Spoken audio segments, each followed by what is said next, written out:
menjelaskan lebih baik lagi kepada Bapak sesuai dengan pertanyaan Bapak tadi orang tua kami yang telah menjelaskan bahwasanya coba orang tua kami tadi meminta kepada kami bahwasanya kami mencoba menjawab dan memberikan pemahaman kepada orang tua kami apa saja sanksi hukumnya bagi yang melanggar, kemudian jarak penangkapan ikan.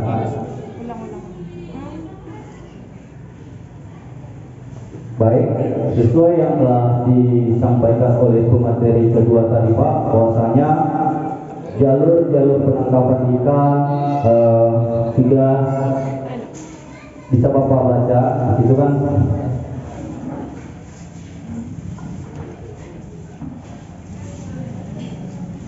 bahwasanya Pak di situ tertera bahwasanya jalur penangkapan ikan sesuai keputusan Menteri nomor 392/1999. Di situ Pak sesuai dengan Undang-Undang Hukum Perikanan bahwasanya di sini kami membagi 3 jalur penangkapan. Assalamualaikum warahmatullahi wabarakatuh. Selamat pagi menjelang siang kepada semuanya.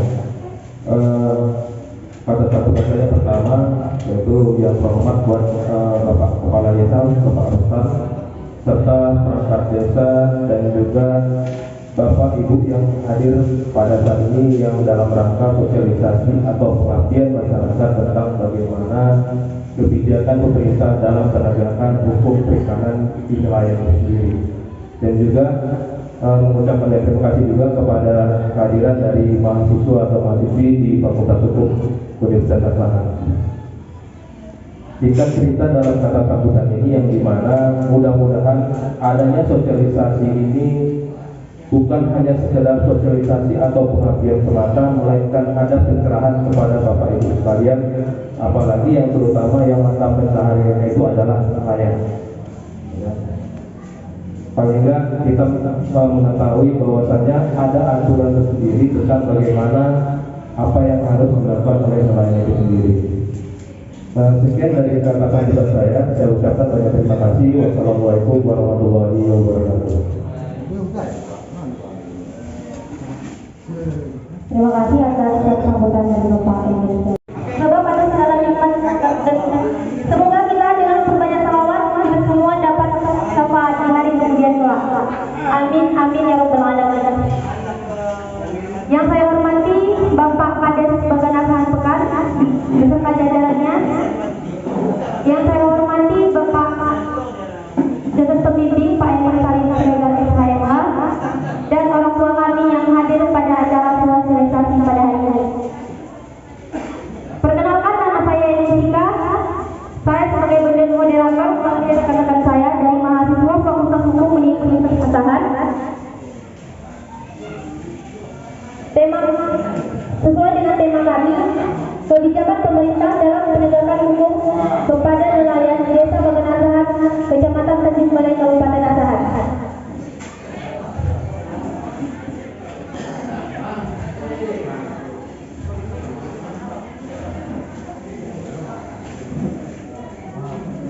Malu, semak. Baik, saya akan membacakan tata tertib acara pada hari Sama ini. dia sudah selesai video kan. Yang pertama, pembukaan dari moderator yaitu saya sendiri. Dua, doa yang akan dipimpin oleh Saudara Rizky Santoso. 3, kata sambutan dari Bapak Kades Baganasahan Pekan. Selanjutnya kata sambutan dari Yosen Pembimbing Pak Emil Sarina Regar SHMH. Selanjutnya kata sambutan dari Ketua Kelompok Sosialisasi.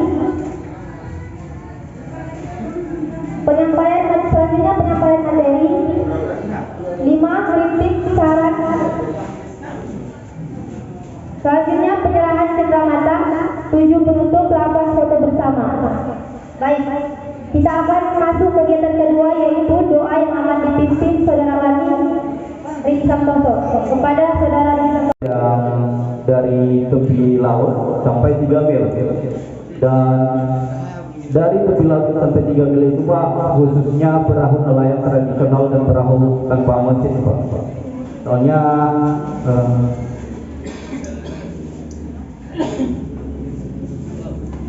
perahu yang sering digunakan, misalnya Pak, yang sering digunakan perahu khusus pulang hari itu Pak. Yang kedua, jaraknya 3 sampai 6 mil dari tepi laut, di mana bagian 2 ini khususnya kapal motor tempel, misalnya yang menggunakan mesin Pak. Mungkin orang Bapak tahu kan Pak, bagian mana kapal yang telah ditentukan di situ Pak. Yang jalur kedua dari 6, ini agak lebih jauh lagi Pak jaraknya dari tahap pertama. Dari 6 sampai 12 mil khusus kapal motor. Yang ketiga, di situ di segera 12 sampai 200 mil. Mungkin ini khusus nelayan yang penangkapannya ukurannya besar Pak. Sesuai yang juga yang saya ketahui Pak, setiap hari di sini Pak, khususnya pada orang tua kami nelayan, bahwasanya misalnya jalur yang digunakan misalnya pulang seminggu dari laut, baru pulang Pak. Mungkin jalur ketiga di sini, disitulah Pak yang menggunakannya. Yang jarak jalur pertama tadi mungkin khusus nelayan yang pulang hari Pak, ada Pak. Soalnya berangkat pagi, pulang sore. Dan yang kedua ini misalnya jarak tempuh di laut, misalnya 2 hari 4 hari Pak. Bisa ya Pak. Jadi Pak, sanksi hukum dari pelanggaran ini telah disampaikan rekan kami tadi Pak, bisa saya jelaskan kembali.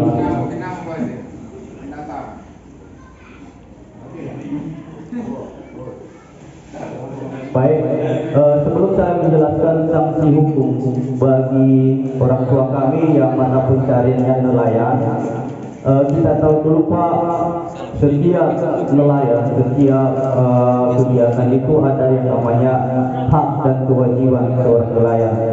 Di sini Pak saya memberikan dulu bahwasanya hak seorang nelayan atau kegiatan orang Bapak di hari ini, satu dulu mendapatkan kebebasan dalam melakukan penangkapan ikan dengan catatan harus menggunakan alat-alat. Perkenalkan diri bahwasanya nama saya untuk ada pekerjaan saya nelayan sehari-hari, yaitu nelayan kecil, paling kecil. Di sini saya mohon bertanya, karena kami dipikir ini keresahan kami ada 2. Pertama, tank, dan kedua tojok. Apakah ada peraturan orang ini menarik dari pinggir pantai, perawatannya kasar orang itu menangkap dari pinggir pantai ke depan? Itu saja Pak. Karena keresahan kami sudah tahan. Sumur saja ada seperti apa seperti ini. Kalau enggak nanti mungkin kami akan bertukar darah nanti di laut. Sekian Pak, terima kasih. Assalamualaikum warahmatullahi wabarakatuh.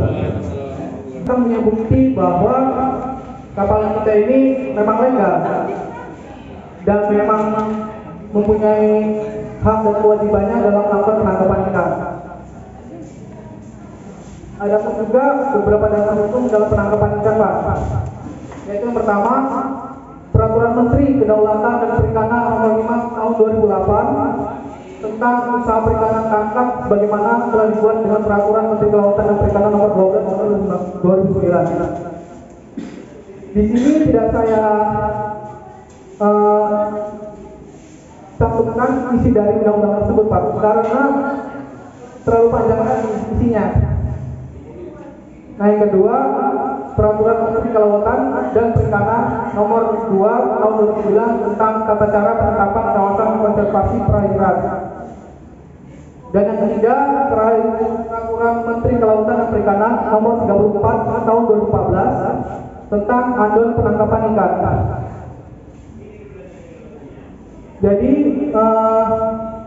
dalam melakukan kegiatan penangkapan ikan tersebut, seharusnya nelayan mengetahui dasar-dasar hukumnya serta aturan-aturan dalam penangkapan ikan tersebut, agar tidak terjadi hal-hal yang mungkin diinginkan seperti penipuan atau penangkapan yang dilakukan oleh pemerintah.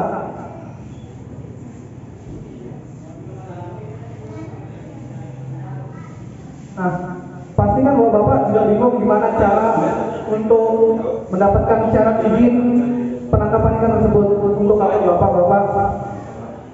Nah, di sini juga kami jelaskan tata cara serta syarat-syarat untuk mendapatkan syarat dan izin penangkapan ikan. Yang pertama, formulir permohonan Bapak untuk melakukan penangkapan ikan. Dan yang kedua, fotokopi kartu tanda penduduk pemilik kapal atau penanggung jawab perusahaan yang telah disahkan oleh pejabat berwenang. Yang ketiga, fotokopi izin penggunaan pemanfaatan ruang. Dan yang keempat, fotokopi SIUP, yaitu surat izin usaha perdagangan.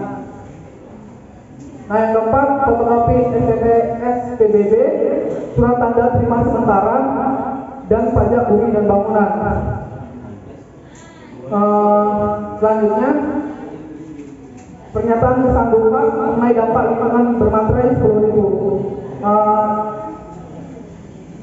Jadi di sini ada pernyataan dari Bapak, semisal menjelaskan lebih baik lagi kepada Bapak sesuai dengan pertanyaan Bapak tadi untuk kami yang telah memberikan bahwasanya coba orang tua kami tadi meminta kepada kami bahwasanya kami mencoba menjawab dan memberikan pemahaman kepada orang tua kami apa saja sanksi hukumnya bagi yang melanggar, kemudian jarak penangkapan ikan.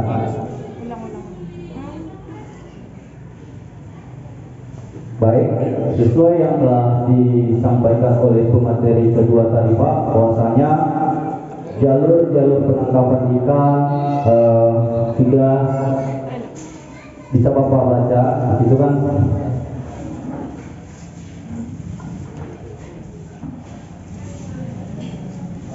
bahwasanya Pak di situ tertera bahwasanya jalur penangkapan ikan sesuai keputusan Menteri nomor 392/1999. Di situ Pak sesuai dengan Undang-Undang Hukum Perikanan bahwasanya di sini kami membagi 3 jalur penangkapan. Yang kelima, menyangkut kedaulatan kehormatan negara. Karena banyaknya kapal asing yang melakukan tindakan kejahatan tersebut. Yang kelima, industri perikanan dalam. Assalamualaikum warahmatullahi wabarakatuh. Selamat pagi menjelang siang kepada semuanya.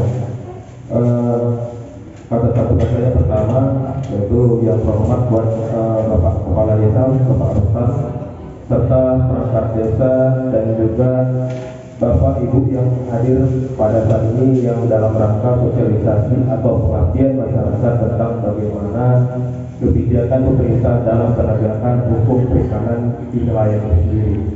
Dan juga mengucapkan terima kasih juga kepada kehadiran dari mahasiswa atau mahasiswi di Fakultas Hukum Universitas Erlangga. Kita cerita dalam kata sambutan ini yang dimana mudah-mudahan adanya sosialisasi ini bukan hanya sekedar sosialisasi atau pengabdian semata, melainkan ada pencerahan kepada Bapak Ibu sekalian, apalagi yang terutama yang mata pencahariannya itu adalah nelayan. Paling enggak kita mengetahui bahwasannya ada aturan tersendiri tentang bagaimana apa yang harus dilakukan oleh nelayan itu sendiri. Sekian dari kata sambutan saya ucapkan banyak terima kasih. Wassalamualaikum warahmatullahi wabarakatuh. Terima kasih atas sambutan dari Bapak ini. Seseorang itu menangkap dari pinggir pantai ke tengah. Itu saja Pak. Karena keresahan kami sudah tahan. Syukur saja ada Pak seperti apa seperti ini. Kalau enggak nanti mungkin kami dapat permasalahan nanti di laut. Sekian Pak, terima kasih. Assalamualaikum warahmatullahi wabarakatuh. Di sini kami semua hampir rata-rata melaut dengan menangkap kepiting. Tak ada di sini satu pun yang berjari ataupun bukan. Jadi tadi yang kami bahas ini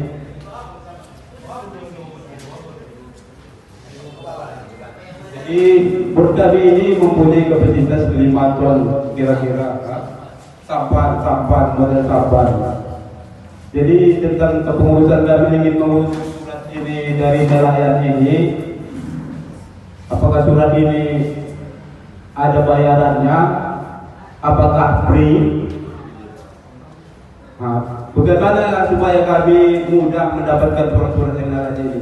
Dan lagi ada satu, ini ada surat dari nelayan, dari perikanan. Apakah ini pungli atau sah? Kenapa harus ada permintaan uang tambahan 50.000 ini? Nah, boleh Bapak tengok? Mau Bapak tengok? Ini sah kah tidak ini? Ini kan membahayakan juga ini.